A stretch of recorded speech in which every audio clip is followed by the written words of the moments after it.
हैं। आज UP BJP का नया अध्यक्ष तय होने की उम्मीद है। दोपहर 2 बजे अध्यक्ष पद के लिए चुनाव के लिए नामांकन होगा। लखनऊ बीजेपी दफ्तर में तैयारियां पूरी कर ली गई हैं। यूपी बीजेपी के नए अध्यक्ष के लिए कई ओबीसी नेताओं के नाम की चर्चा चल रही है। हालांकि इस रेस में केंद्रीय वित्त राज्य मंत्री पंकज चौधरी का नाम सबसे आगे है। यही पंकज चौधरी जिनको आप देख रहे हैं, इनका नाम सबसे आगे चल रहा है। और देखिए, बीजेपी दफ्तर में तैयारियां चल रही है, फूलों से सजाया जा रहा है। अब कौन है पंकज चौधरी, समझिए आप, जिनका नाम सबसे आगे है। 7 बार से सांसद है, कुर्मी बिरादरी से आते हैं। ओबीसी में यादव के बाद सर्वाधिक कुर्मी ही है। 8 से 10% कुर्मी वोटर हैं और 30 से 40 सीटों पर सीधा इसका प्रभाव पड़ेगा। समर्थ श्रीवास्तव हमारे सहयोगी हमारे साथ लखनऊ से जुड़ चुके हैं। समर्थ, बताइए आज लखनऊ में किस तरह की हलचल हो रही है? देखिए हिमांशु, आज भाजपा को उत्तर प्रदेश में एक नया कप्तान मिलने वाला है और ये इसलिए भी है क्योंकि सियासी पिच पर जो अब मैच होना है बहुत कठिन मैच है। बिहार में तो बीजेपी ने फतेह हासिल कर ली है, लेकिन यहाँ सबसे बड़ा इनके लिए चैलेंज है, वो है ओबीसी वोटर। 24 का जो चुनाव हुआ उसमें बीजेपी के वोट्स कम हुए, सीट्स घटकर 33 पर आ गई। इस वजह से कुर्मी चेहरे पर दांव लगाती बीजेपी नजर आ रही है। पंकज चौधरी का नाम सबसे आगे चल रहा है। कुर्मी बिरादरी से आते हैं, 7 बार के सांसद, महाराजगंज से हैं, बगल में गोरखपुर मुख्यमंत्री का जो है गृह जनपद है। ऐसे में पूर्वांचल को भाजपा मजबूत करना चाहती है। कुर्मी, जैसा कि आपने बताया, यादवों के बाद वोटर सबसे ज्यादा है, तो कहीं ना कहीं बीजेपी का टारगेट है कि वो उस वोट बैंक को साधे। लेकिन उससे बड़ी बात यहाँ पर यह है कि केवल पंकज चौधरी ही नहीं, कुछ और नामों की भी चर्चा है। अभी कुछ देर पहले यही सामने बने इस द्वार से बीजेपी दफ्तर में साध्वी निरंजन ज्योति की एंट्री हुई है। हालांकि उनका नाम तो नामांकन प्रक्रिया में भी है, उनको वोटिंग भी करनी है, तो कुल मिलाकर उनका नाम भी प्रदेश अध्यक्ष की चर्चा में है कि कहीं महिला प्रदेश अध्यक्ष तो भाजपा को नहीं मिल रही है। इसके अलावा यूपी सरकार में पशुधन मंत्री धर्मपाल सिंह का नाम भी चर्चा में है, स्वतंत्र देव सिंह का नाम भी चर्चा में है, बीएल वर्मा, कुछ ऐसे नाम हैं जो लगातार भाजपा दफ्तर में चर्चा का विषय बने हुए हैं। लेकिन अभी तक जो सूत्रों के मुताबिक जानकारी मिल रही है, पंकज चौधरी का नाम सबसे आगे चल रहा है। क्यों? क्योंकि कुर्मी वोट बैंक को पर बीजेपी की नजर है और जिस तरह का नुकसान हुआ है। अगर आप रिपीटेशन की बात करें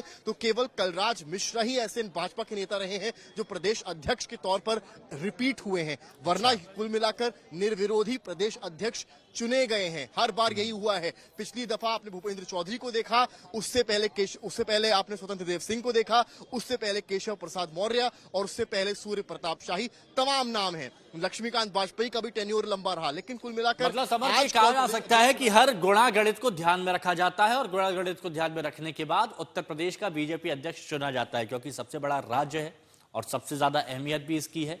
तो देखिए किस तरह की तैयारियां चल रही हैं यूपी बीजेपी अध्यक्ष को लेकर, क्या गुणा गणित है, क्या समीकरण है जिनका विशेष ध्यान रखा जा रहा है। उससे जुड़ी एक रिपोर्ट आपको दिखाते हैं।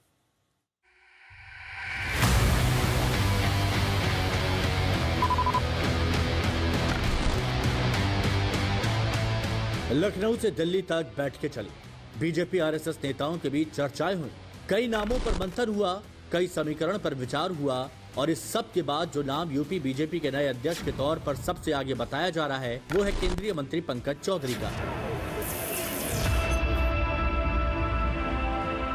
आज यूपी बीजेपी अध्यक्ष के चुनाव के लिए नामांकन होना है, लेकिन सूत्रों की माने तो पंकज चौधरी का नाम करीब करीब तय माना जा रहा है। संभावना इस बात की भी है कि आज दोपहर पंकज चौधरी के नाम का ऐलान हो सकता है। यूं तो यूपी बीजेपी अध्यक्ष पद की दावेदारी में कई नाम सामने आए, कई नामों की अटकलें लगी। स्वतंत्र देव सिंह, बीएल वर्मा, धर्मपाल सिंह, बाबूराम निषाद के साथ साध्वी निरंजन ज्योति भी इस रेस में शामिल रही, लेकिन बढ़त पंकज चौधरी को मिलती दिख रही है। पूर्वांचल में महाराजगंज से सांसद पंकज चौधरी कुर्मी बिरादरी से आते हैं। उन्होंने बतौर पार्षद अपनी राजनीति की शुरुआत की, गोरखपुर के डिप्टी मेयर रहे और फिर 1991 में पहली बार सांसद बने। पंकज चौधरी 7 बार के सांसद हैं। फिलहाल केंद्र में वित्त राज्य मंत्री हैं और प्रधानमंत्री मोदी के करीबी माने जाते हैं। एक दिन पहले पंकज चौधरी के नाम की चर्चा पर सदन में खड़े होकर कांग्रेस सांसद दीपेंद्र हुड्डा ने बधाई तक दे दी। मोदी जी आपके एमओएस यहाँ पे उपस्थित हैं, उन द्वारा राज्यसभा में एक उत्तर दिया गया है, उनको बधाई भी देते हैं। उनका अच्छा आपकी पार्टी में पदोन्नति होने जा रही है। इस बीच ये बात बेहद अहम है कि यूपी बीजेपी के नए अध्यक्ष के लिए जिन नेताओं के नाम की चर्चा हुई वो सभी ओबीसी समुदाय से आते हैं और 2027 के चुनाव के मद्देनजर इस वर्ग पर बीजेपी की खास नजर है। दोपहर तक ये तस्वीर पूरी तरह से साफ होगी कि आखिर यूपी के नए बीजेपी अध्यक्ष की कमान किसे मिलेगी? लखनऊ से कुमार अभिषेक के साथ आज तक ब्यूरो।